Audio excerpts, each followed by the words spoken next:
Forças impessoais sobre as quais não temos praticamente controle algum parecem estar nos empurrando na direção do pesadelo do admirável mundo novo, e essa pressão impessoal está sendo conscientemente acelerada por representantes das organizações empresariais e políticas que desenvolveram diversas técnicas novas para manipular, de acordo com o interesse de alguma minoria, os pensamentos e emoções das massas.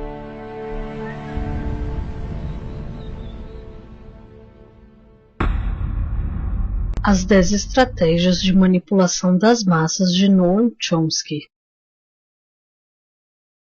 Avram Noam Chomsky é um filósofo, cientista cognitivo e ativista político norte-americano.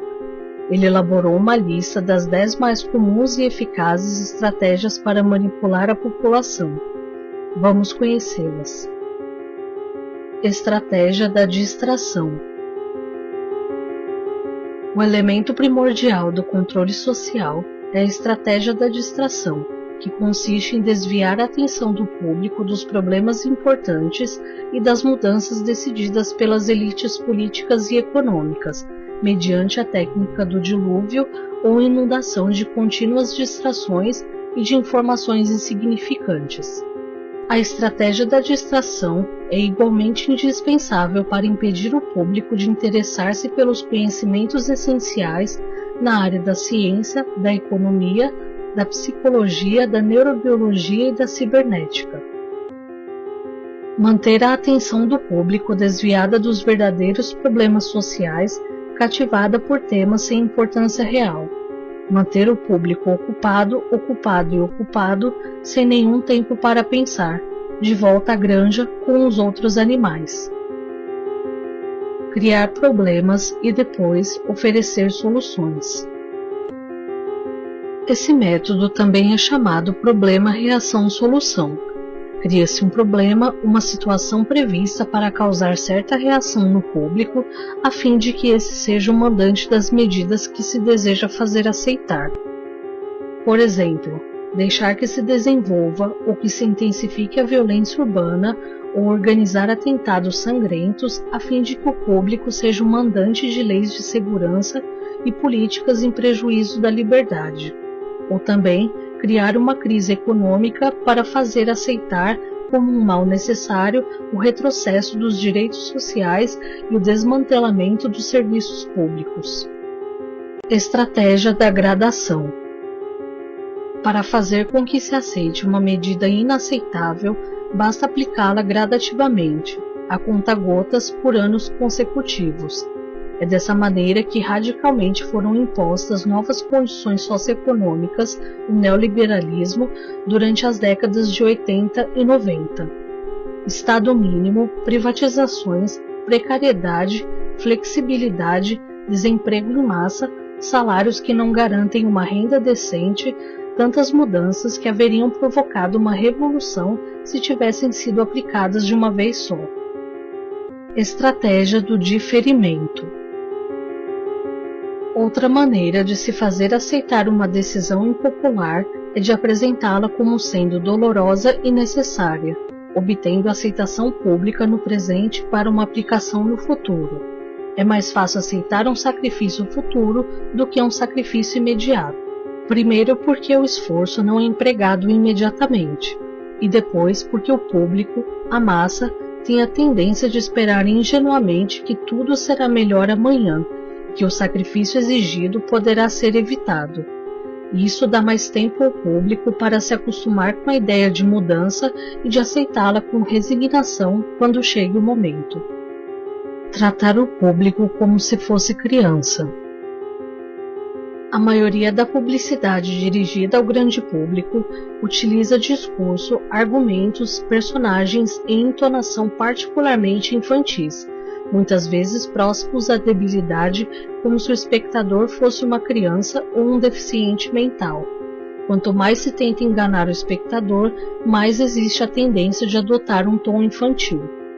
Se você se dirige a uma pessoa como se ela tivesse a idade de 12 anos ou menos, Então, em razão da sugestão, ela tende com certa probabilidade a dar uma resposta ou ter uma reação também desprovida de um senso crítico, como a de uma pessoa de 12 anos de idade ou menos.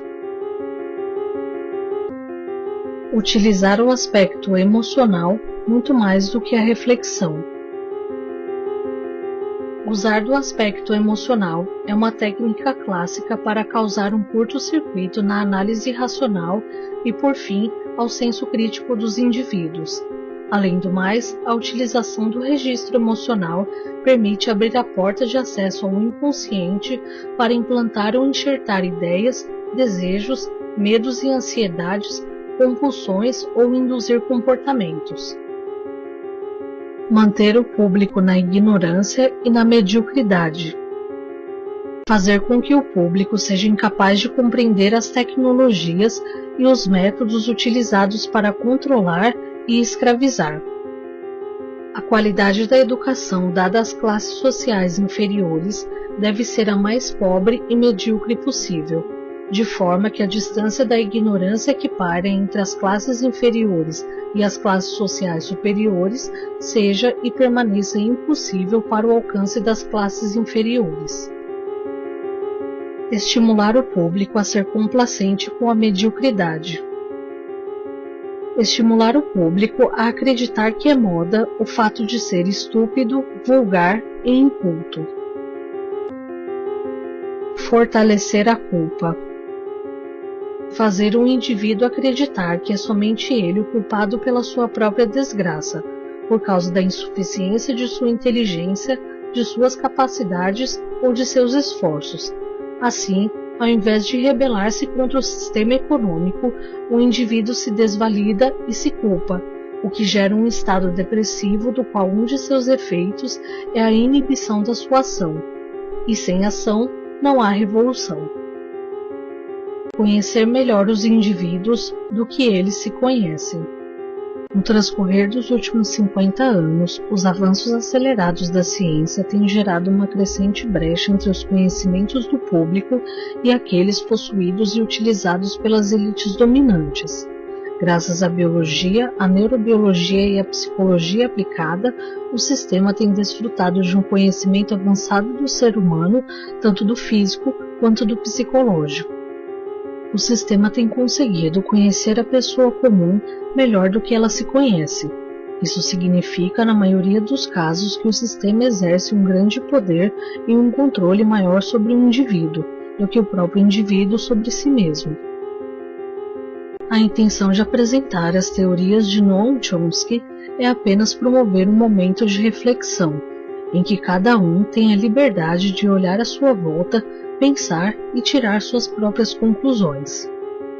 Esse pequeno documentário iniciou-se com um trecho do livro Regresso ao Admirável Mundo Novo, de Aldous Huxley, pois devo concluí-lo com uma frase de outro célebre escritor, George Orwell, que em 1948 concluiu o livro 1984.